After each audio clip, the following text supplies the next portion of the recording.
Les compétences d'ordre méthodologique, se donner des méthodes de travail efficaces, exploiter les technologies de l'information et de la communication.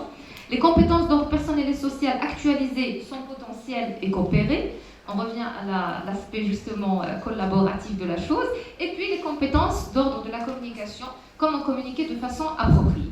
Je m'arrêterai plutôt sur cette catégorie de compétences et qui est essentielle à la diffusion de connaissances, à l'échange de points de vue, à la confrontation d'idées et à l'argumentation touchant des choix et des opinions. C'est une compétence sollicitée pour permettre le partage de pensées, de sentiments, d'émotions, d'intuitions, de perceptions et de valeurs. Elle constitue par ailleurs une voie privilégiée pour exprimer sa vision du monde et affirmer son identité personnelle, sociale et culturelle. Le choix de cette catégorie de compétences se justifie encore une fois par son caractère essentiel dans toute relation humaine et toute circonstance de la vie. L'individu a constamment besoin de s'exprimer, d'émettre son opinion, de parler de son ressenti, de le partager avec son entourage et d'adopter un langage adéquat au contexte. Venons donc au jeu dramatique, qu'est-ce qu'il fait ici? Alors par le biais du jeu dramatique justement, les compétences associées à la communication sont mises en avant sans que le participant ou l'étudiant sente qu'il est réellement dans une situation d'apprentissage. Pourquoi? Parce que le jeu et l'amusement y sont privilégiés. Cependant, quand on entend par jeu dramatique, et à ne pas confondre, je souligne avec le théâtre, pratique collective rassemblant un groupe de joueurs et non d'acteurs qui improvisent collectivement selon un thème choisi d'avance ou précisé par la situation, qui vise autant à faire prendre conscience aux participants des mécanismes fondamentaux du théâtre. Donc là, nous avons la notion de groupe et de l'improvisation qui constituent des éléments fondamentaux. On rajoute un autre élément, le jeu dramatique, c'est ce mélange savamment dosé entre le geste et le mot, l'expression corporelle et l'expression orale. Je vais aller vers ces principales techniques, les principales techniques du jeu dramatique qui sont l'expression corporelle, le mime, la relaxation et l'expression orale. Maintenant, en quoi réside sa force? Alors, le jeu dramatique, d'abord, il nous permet de s'éloigner du texte. On ne part pas de quelque chose, on va dire, ou là d'un texte qui est prêt. S'éloigner du texte existant. On trouve généralement dans les pièces soit des rôles principaux, soit un manque de personnages féminins et d'autres contraintes. Alors dans le jeu dramatique, nous sommes dans l'invention collective de textes et alors donc nous sommes dans des improvisations qui sont faites à partir d'un canevas. Il s'agit d'une action dramatique simple.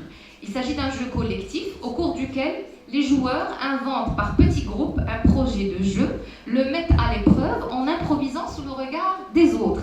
Par la suite, ils font le bilan de leur expérience pour continuer le travail.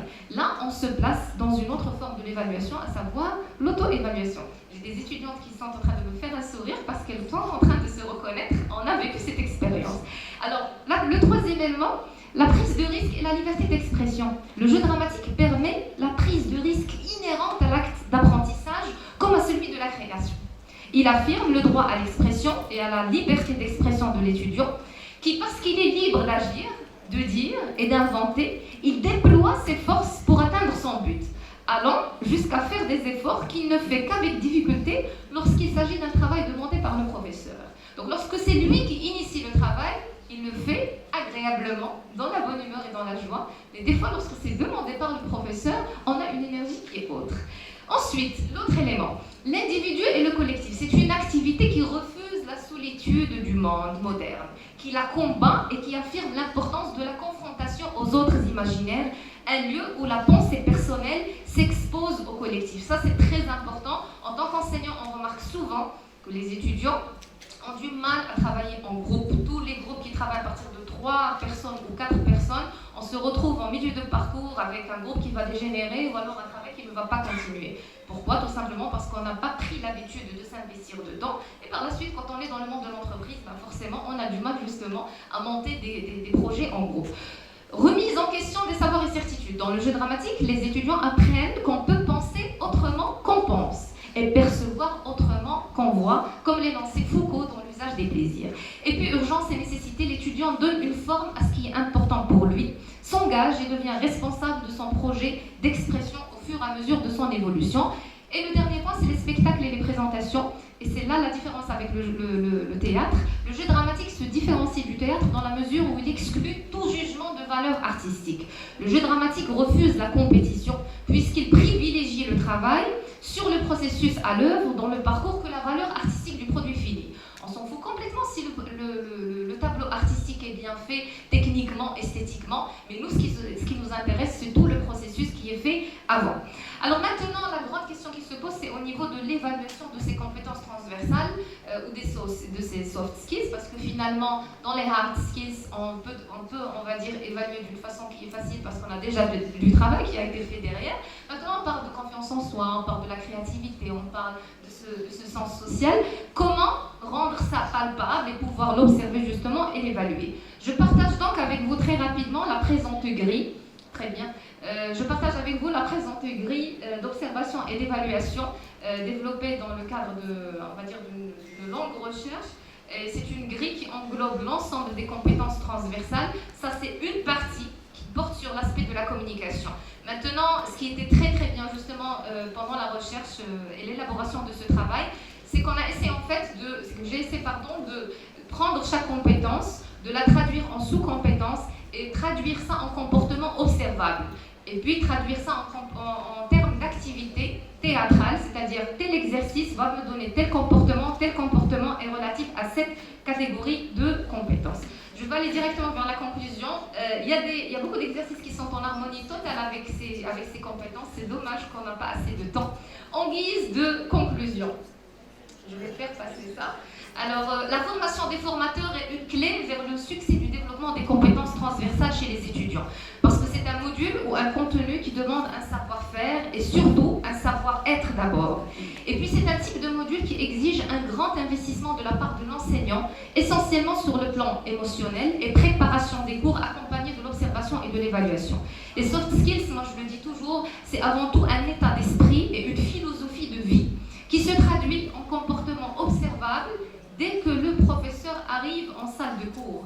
Il s'agit tout simplement d'un sourire accueillant, d'un contenu préparé avec beaucoup d'amour pour les étudiants, une écoute active et donc forcément une passion pour le métier d'enseigner. Il me paraît également nécessaire de s'ouvrir sur les différentes expressions artistiques pour développer les compétences transversales des étudiants, faire appel à des chercheurs dans ce sens, orienter dans les sciences de l'éducation la recherche vers l'éducation artistique.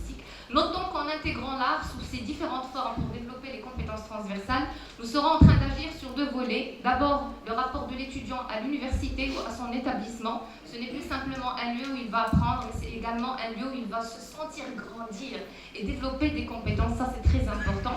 Et puis, pour finir, pour moi, il est également du devoir de l'université d'éduquer un citoyen capable d'aimer l'autre, de savourer un moment musical, de contempler une œuvre d'art, de respecter le choix de l'autre, de partager sa richesse intellectuelle et de faire de l'art un outil de pensée et de libération. Merci pour vous.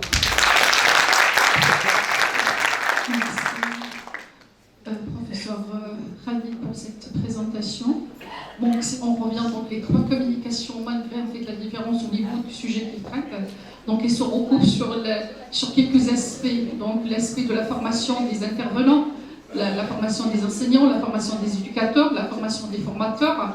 Il revient aussi, c'est pour tracer aujourd'hui cette question de la coopération, la pédagogie coopérative, l'ingénierie coopérative, en fait le jeu dramatique comme un espace qui permet aux étudiants de faire ensemble, de penser ensemble, de réagir ensemble. Et je pense que c'est le moment, je pense que pour nous tous aujourd'hui, de revenir repenser comment on peut faire ensemble. Et je pense que cette question, donc, il reflète l'image de Dieu en chacun de nous. Lorsqu'on va y aller vers l'autre, l'aimer, en fait l'accepter, l'écouter,